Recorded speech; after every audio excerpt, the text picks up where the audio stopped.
교회 여러분, 오늘 저는 하나님의 은혜 아래 거하십시오라는 제목으로 하나님 말씀 좀 나누려고 합니다.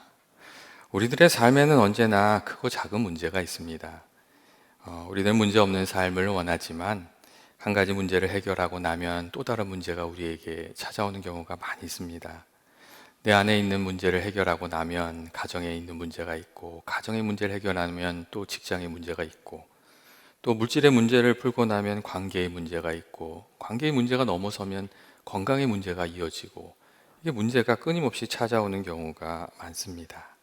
그리고 어떤 문제들은 우리가 쉽게 해결하는 문제들이지만, 또 어떤 문제들은 잘 풀리지 않아서 우리를 힘들게 하는 그런 문제들도 있습니다. 사실 우리들은 문제 속에서 그 문제를 해결하면서 또 문제와 버타면서 살아가고 있습니다.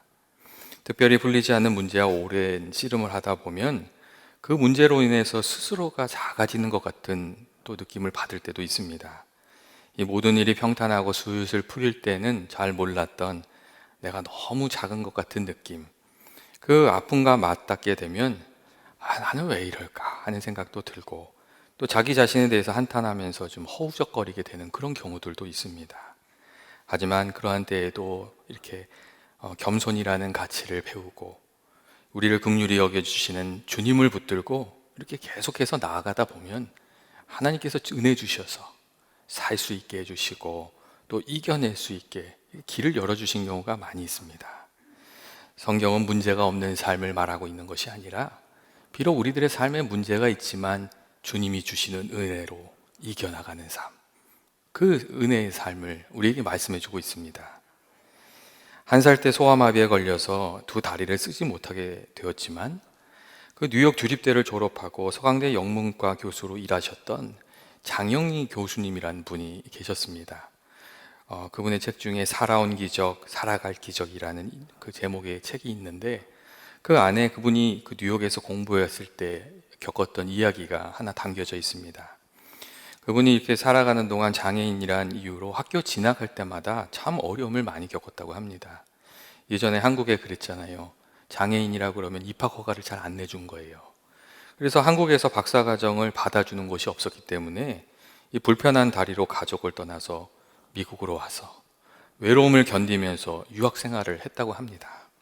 6년의 고된 유학 생활이 다 마치고 이 박사 학위 논문을 완성했는데, 너무 안타까운 게 이 자신의 짐과 함께 그 박사 학위 논문이 담겨져 있는 가방을 잃어버린 거예요.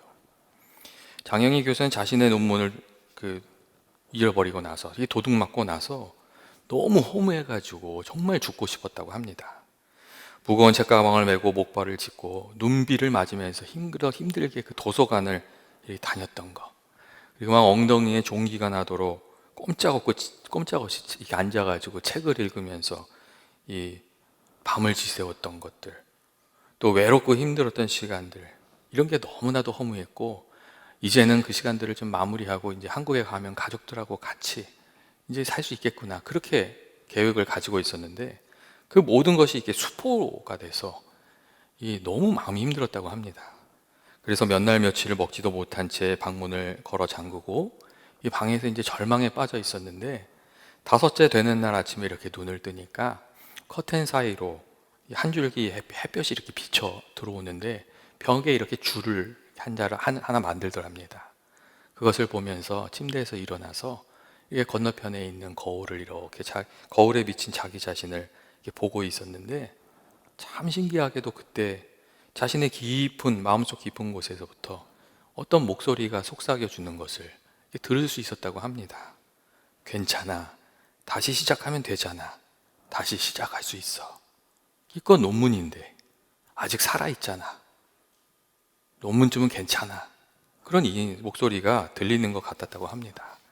그리고 그 목소리를 듣고 다시 힘을 얻어서 1년 동안 다시 논문을 써서 논문을 완성했다고 합니다. 그리고 그 논문의 맨 앞쪽에 이렇게 담게 되는 그 감사의 헌사에 이렇게 적었습니다. 내 논문 원고를 훔쳐가서 내게 삶의 가장 중요한 교훈, 다시 시작하는 법을 가르쳐준 도둑에게 감사합니다. 누군가 불합격과 실패의 좌절을 안고 다시 시작하면서 슬퍼하는 사람이 있다면, 인생이 짧다지만 다시 시작하는 법을 배우기 위해 1년은 충분히 투자할 가치가 있습니다라고 말해주고 싶다고 그렇게 적었습니다.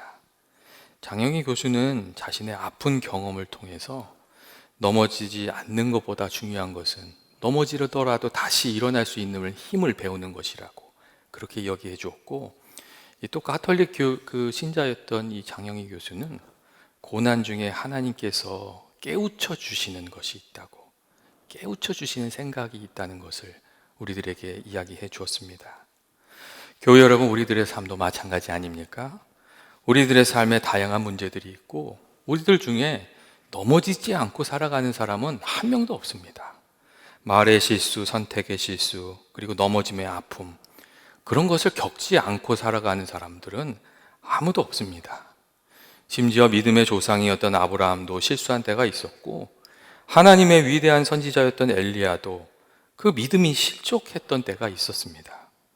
그들의 이야기를 잘 살펴보면 우리 모두가 넘어지고 깨지는 존재이며, 하지만 넘어지고 다시 일어나는 과정을 통해서 온전해져 가는 그런 존재라는 것을 우리가 알 수가 있습니다. 또한 우리는 이 믿음의 사람들의 삶 속에서 하나님의 은혜를 볼 수가 있습니다. 아브라함이 잘못을 저질렀을 때 하나님께서는 그의 잘못을 드러나게도 하셨지만 또 그 잘못을 이렇게 덮어주시기도 하셨습니다. 아브라함이 자신의 아내를 누이라고 속여가지고 아비멜렉하고 심각한 문제가 생겼을 때에 하나님께서 아비멜렉의 꿈에 나타나셔서 그가 잘못한 게 무엇인지도 드러내셨지만, 동시에 아브라함은 나의 선지자라고 말씀해 주심으로 그가 그 잘못 고난에서 그 실수로부터 벗어날 수 있는 길도 하나님께서 열어주셨습니다. 엘리야가 지쳐서 넘어졌을 때에도 지친 엘리야가 회복될 수 있도록 그가 잠에서 일어났을 때에 숯불에 구운 떡과 물 한 병을 준비해 주셔서 그가 다시 회복되어 마지막 사명을 감당할 수 있도록 그렇게 은혜 베풀어 주신 모습을 우리가 읽을 수 있습니다. 여러분, 우리가 성경에 나오는 믿음의 사람들의 삶 속에서 하나님의 은혜를 발견할 수 있지 않습니까? 넘어지고 깨졌던 베드로의 삶 속에서도, 또 사도 바울의 삶 속에서도 깨어진 자에게 베풀어 주셨던 하나님의 은혜, 그 은혜가 있었습니다. 우리는 믿음의 사람들의 삶 속에서도 이 넘어진 자를 다시 일으켜 주시고 고난 중에 있는 자들을 건져 주시는 그 하나님의 손길을 발견하게 되는 겁니다. 그렇기 때문에 그리스도인된 우리들이 늘 기억해야 할 것은 하나님이 우리를 사랑하고 계시다는 것이고, 또 하나님께서 우리들의 이 자기 자녀를 지키시고 돌봐주신다는 것, 그걸 우리가 기억해야 됩니다. 목자가 그 양을 걱정하는 것처럼 우리가 하나님을 떠나 살면 하나님 걱정하시는 겁니다. 그리고 이 우리가 세상에서 넘어지면 아주 넘어지지 않도록 우리들을 또 그때마다 은혜 주셔서 붙들어 주시는 겁니다. 하나님 우리를 사랑하셔서 그렇습니다. 그리고 우리가 넘어질 것 같으면 하나님께서 그 하나님의 말씀을 주셔서 깨닫는 마음을 주셔서 거기에서 벗어나게 하시고, 또 사람들을 보내주셔서 때때로 위로와 힘을 주게 하시고 얻게 하시고, 또 하나님을 다시 의지하는 마음을 회복하게 되면 하나님께서 그때 또 은혜 주셔서 이길 수 있도록 그렇게 인도해 주십니다. 찬송가 394장을 보면 이 아서 루터 목사님이 그 가정에 찾아왔던 아주 심각한 어려움을 이겨내고 작곡한 그 찬송가가 있습니다. 그 가사가 이렇습니다. 이 세상의 친구들은 나를 버려도 나를 사랑하는 이 예수뿐이네. 예수 내 친구 날 버리지 않네. 온 천지는 버려도 변해도 날 버리지 않네. 3절 가사는 이렇습니다. 괴로운 일 당해도 낙심 말아라. 영원하신 주 능력 나를 붙드네. 예수 내 친구 날 버리지 않네. 온 천지는 변해도 날 버리지 않네. 이 아서 루터 목사님이 무엇을 알게 된 겁니까? 고난 중에, 역경 중에 하나님께서 붙들어 주시는 그 은혜를 알고, 온 천지는 변해도 예수님께서는 그 사랑하는 자를 결코 놓지 않으신다고 그렇게 이야기해 주셨던 겁니다. 여러분, 탕자도 그러한 은혜를 입지 않았습니까? 그가 아버지의 사랑을 배반하고 떠났지만 아버지는 그를 떠나보내지 않았습니다. 그리고 이 탕자가 아버지의 사랑을 기억하고 돌아왔을 때 아버지가 그에게 정말 큰 은혜와 사랑을 다시금 회복시켜 주었습니다. 만약 탕자가 그 아버지의 사랑을 생각하지 못했다면 어떻게 되겠습니까? 많은 경우 우리는 자격이 갖추어져야 은혜를 받을 수 있다고 생각합니다. 물론 자격이 있어야 받을 수 있는 그런 은혜들이 있습니다.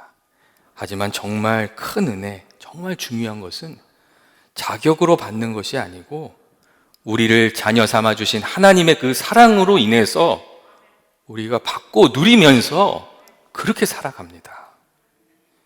탕자가 자격을 따졌으면 아버지의 은혜를 받을 수 있었겠습니까? 탕자가 은혜를 받고 다시 회복될 수 있었던 것은 그가 자격을 의지하면서 나간 게 아니라 하나님으로부터 받은 아들이라는 그 신분을 의지하고 나아갔던 겁니다. 비록 자신이 어리석은 삶을 살았지만 아버지께서 그 사랑하는 아들을 버리시지 않으실 거라는 그 믿음을 가지고 나아가서 그가 하나님의 은혜를 받을 수가 있었습니다. 여러분, 우리들도 마찬가지입니다. 우리가 율법주의자들처럼 자격을 이렇게 따지고 행위를 따지면 하나님께 나갈 수가 없고 또 하나님이 주시는 은혜도 누리면서 살 수가 없습니다. 우리가 하나님께 나아갈 수 있는 것은 하나님이 우리를 사랑하시기 때문이고 우리들의 삶 속에 예수 십자가의 보혈이 주어져 있기 때문에 그것을 의지해서 우리가 어떤 모습이든 우리가 어떻게 살아도 상관없이 하나님께 나아가서 은혜를 구할 수 있다는 겁니다. 예전에 목사님들이 그런 얘기 하셨어요. 그때는 10,000원짜리로 얘기하셨어요. 근데 제가 오늘은 여기 미국이니까 100불짜리로 얘기를 할게요. 무슨 얘기냐면 이런 얘기였어요. 목사님들이 이렇게 설교를 하시다 그런 얘기 하셨어요. 100불짜리는 구겨지고 찢어지고 좀 더럽혀져도 사람들이 막 그것을 밟고 지나가고 때가 타고 찢겨져도 그 가치가 달라지는 게 아니라고. 그건 여전히 100불짜리라고. 그런 이야기를 하셨어요. 그러면서 하나님께서 우리에게 주신 신분도 그와 같다고. 우리가 인생 살면서 깨지고 상하고 좀 때가 묻고 부서졌지만 그럼에도 불구하고 우리는 여전히 하나님의 자녀이고 우리가 그것을 붙들고 하나님께 나가면 하나님께서 한량없는 사랑을 베풀어 주시는 거라고. 그렇게 이야기를 많이 하셨습니다. 오늘 말씀도 그런 이야기를 해주고 있습니다. 그가 나를 사랑한 즉 내가 그를 건지리라. 그가 내 이름을 안 즉 내가 그를 높이리라. 하나님 그렇게 말씀해 주고 있습니다. 그래서 나를 사랑한다는 것은 하나님을 믿고 의지하고 따라가는 것을 말합니다. 그렇게 살아가면 하나님께서 건져주시고 또 우리를 이렇게 높여주시겠다고 그렇게 말씀해 주고 있습니다. 허물 많은 우리들의 허물을 보는 것이 아니라 하나님을 사모하는 그 마음을 보시고 믿음을 보시고 우리에게 은혜를 베풀어 주신다고 그렇게 말씀하고 있습니다. 또한 오늘 말씀은 우리를 사랑하시는 하나님께 간구하면서 살으라고, 기도하면서 살으라고, 그것이 하나님의 은혜 안에서 살아가는 방법이라고 우리에게 또 가르쳐주고 있습니다. 15절 말씀을 보면 이렇게 돼 있어요. 그가 내게 간구하리니 내가 그에게 응답하리라. 그들이 환난 당할 때 내가 그와 함께하여 그를 건지고 영화롭게 하리라. 그런 말씀이 있습니다. 여러분, 그렇기 때문에 하나님 자녀된 우리들은 정말 하나님께 기도하는 삶을 이렇게 살아가야 됩니다. 기도하면서 길을 찾고 기도하면서 하나님 붙들고 하나님의 은혜를 받으면서 힘입어서 그렇게 살아가는 겁니다. 모세가 그렇게 광야에서 그의 인생길을 살지 않았습니까? 어려울 때마다 모세가 했던 것은 하나님께 나아가서 기도하는 것이었습니다. 홍해를 앞두고도 기도하고 광야에서 물이 떨어질 때도 기도하고 아말렉 군대가 뒤에서 막 쳐들어와서 이 백성들을 이렇게 공격할 때 산에 올라가서 두 손을 들고 기도했습니다. 손을 들면 이스라엘 백성들이 이기고 손을 내리면 아말렉 군대가 이기는 것을 보면서 필사적으로 기도했습니다.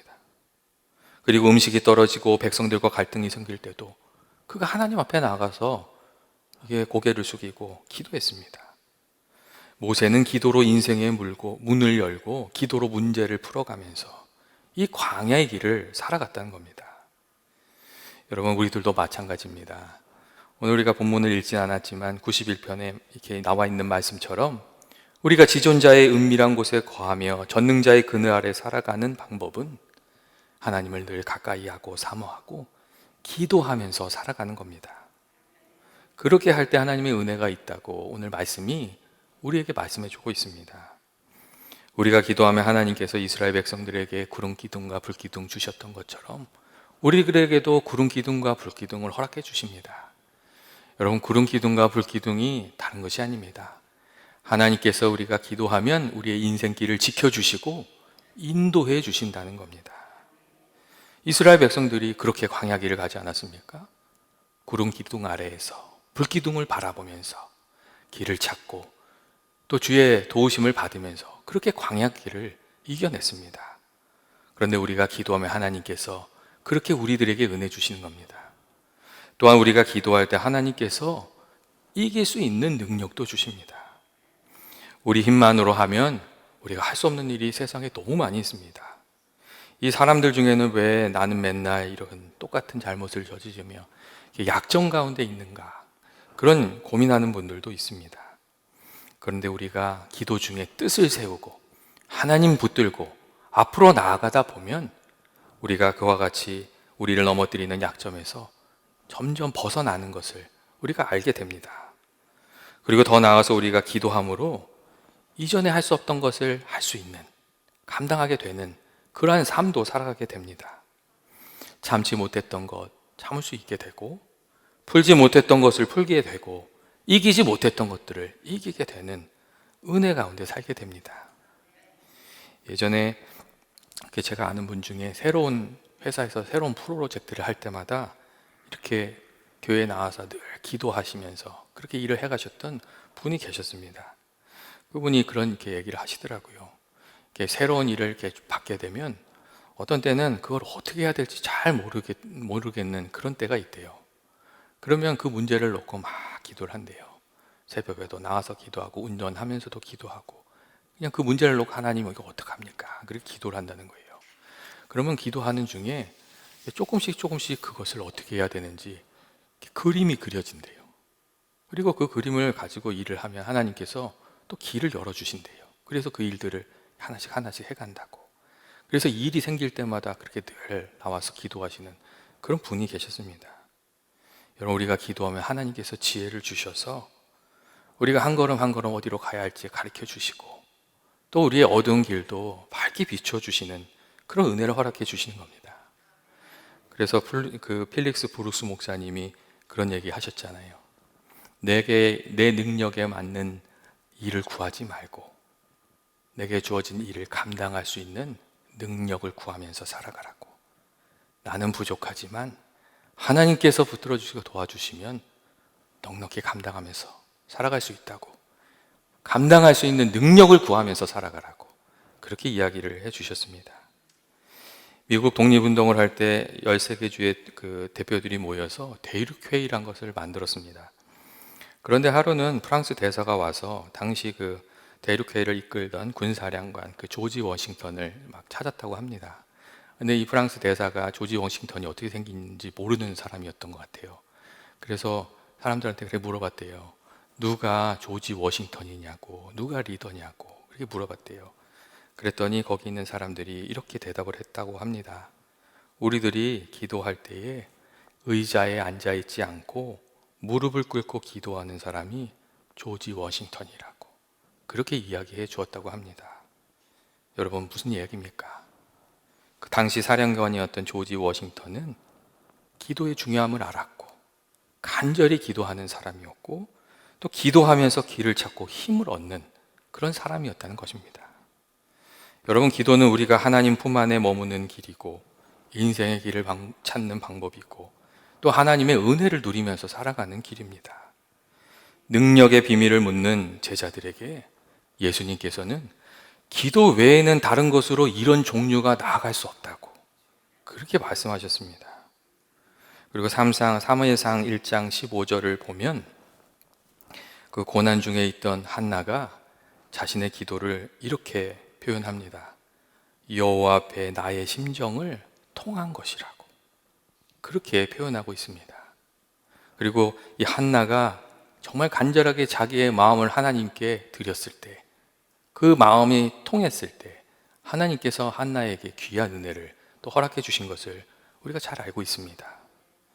인스턴트 시대를 살아가는 우리들은 마음이 급하고 기다릴 줄을 몰라서 머리로 하는 기도는 잘 하는데 가슴의 기도가 부족한 경우가 많이 있습니다. 머리로 분석하고 판단해서 나오는 기도는 잘하지만 기도의 씨름 중에 이 간절한 마음을 드리고 또 하나님과 깊은 교감이 이루어지는 그런 기도가 부족한 경우가 많이 있습니다.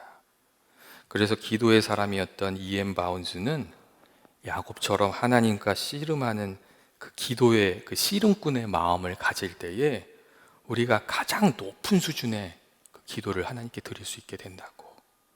우리가 이렇게 막 생각을 많이 해서 높은 수준의 기도 이렇게 드리는 게 아니라 씨름꾼과 같은 마음을 가지고 하나님께 나아가서 기도할 때 그때 가장 귀한 기도를 드릴 수 있게 된다고 그렇게 이야기를 해주었습니다. 여러분, 우리가 그냥 머리에서 나오는 기도를 넘어서 좀 가슴으로 그리고 이렇게 좀 무릎으로 하나님께 드리는 그런 기도로 좀 나아갈 필요가 있습니다. 그래서 어떤 분은 그런 얘기도 하시더라고요. 우리 성도들에게는 청바지가 필요하다고. 무릎이 뚫어질 때까지 기도하려면 청바지가 필요하다고 그런 얘기를 하시는 분도 있으시더라고요. 하나님께서 오늘 말씀을 통해서 우리들에게 그가 나를 사랑한즉 내가 그를 건지리라 말씀하여 주시고, 그가 내게 간구하리니 내가 그에게 응답하리라. 그들이 환난당할 때에 내가 그와 함께하여 그를 건지고 영화롭게 하리라. 그렇게 말씀해 주고 있습니다. 이스라엘 백성들이 애굽에서 고난당할 때에 하나님께 부르짖었더니 하나님께서 그 부르짖음을 내가 들었다. 그렇게 말씀하셨습니다. 그리고 이스라엘 백성들과 하나님께서 함께해 주시며 그들의 길을 인도하셨고 그들을 가나안 땅으로 이끌어 주셨습니다. 오늘 나와 있는 말씀처럼 하나님께서 사랑하는 그 백성을 인도해 주셨던 겁니다. 저는 연합의 모든 교우들이 오늘 말씀처럼 하나님을 사모하는 마음으로 하나님을 늘 가까이 하고 또 기도로 주님의 그 은혜의 장중에 늘 거하여 하나님의 은혜 가운데 승리하면서 살아가는 귀한 성도들 되시길 주의 이름으로 축원드립니다. 사랑과 은혜 많으신 하나님 아버지, 오늘 주신 약속의 말씀 붙들고 살아가는 저희들 되길 원합니다. 하나님 아버지, 약할 때 저희들의 강함이 되어 주시고 아버지, 기도하는 심령들 주님께서 긍휼히 여겨 주셔서 아버지 주의 은혜 가운데 승리하면서 살아가는 저희 모두가 되게 하여 주옵소서. 예수님의 이름으로 기도합니다. 아멘.